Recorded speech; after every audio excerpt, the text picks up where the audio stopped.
Bante, kira-kira aku ini tersisa nggak ya jadi melekat terus karena 3 hari tidak meditasi badan sakit semua.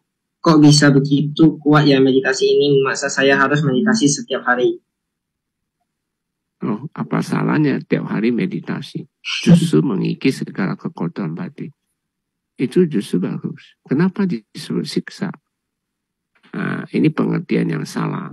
Kalau Anda mengatakan itu siksa, berarti Anda kerjanya menyadarinya itu tidak sepenuh hati. Jadi Anda belum tentu melihat lenyap. Masalah Anda setiap hari Anda mau meditasi itu sebenarnya kamu akan menjadi suatu kebutuhan. Seperti contoh orang setiap hari pasti butuh makan. Nah, butuhkan makan apakah menyiksa?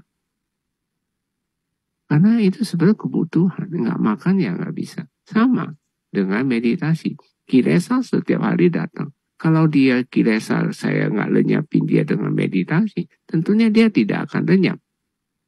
Nah, tentunya kalau tidak lenyap akan membuat kehidupan kita ini tidak nyaman. Misalnya contoh muncul aku salah. Kamu marah-marah terus. Kalau dia nggak lenyap, Anda jadi pemarah.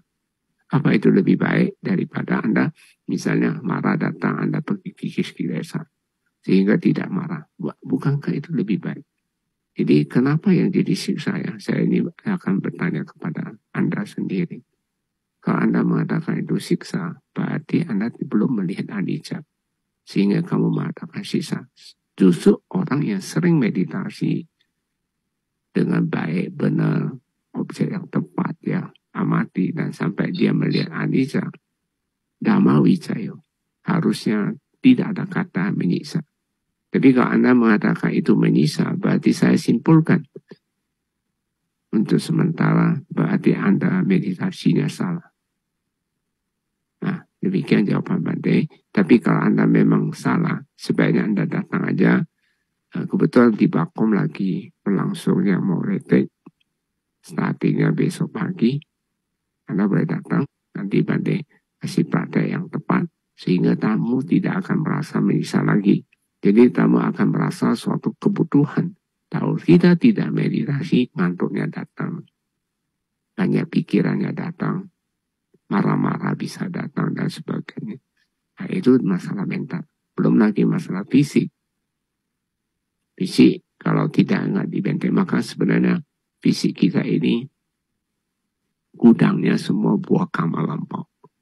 Jadi kalau Anda selama 50 tahun, misalnya Anda nggak pernah mau meditasi kikisila, selama 50 tahun, fisik Anda dalam keadaan memang banyak stok-stok.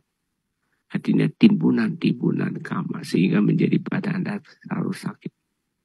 Contoh, ada satu saat ketika Anda jatuh. Ketika jatuh, saat itu kamu lakukan meditasi. Rasa sakit di jatuh itu belum tentu muncul di dalam sakit Anda. Ketika dalam meditasi. Kenapa? Karena belum sampai di sana. Dia akan muncul memang kalau memang potensi di dalam. Jadi kita simpulkan ketika meditasi duduk kita muncul meditasi, muncul sakit bukan karena fenomena sekarang ini, tapi memang fenomena fisik keadaan lampau kamu Anda memang dalam keadaan banyak penyakit yang perlu disadari dan catat sampai dia tuntas.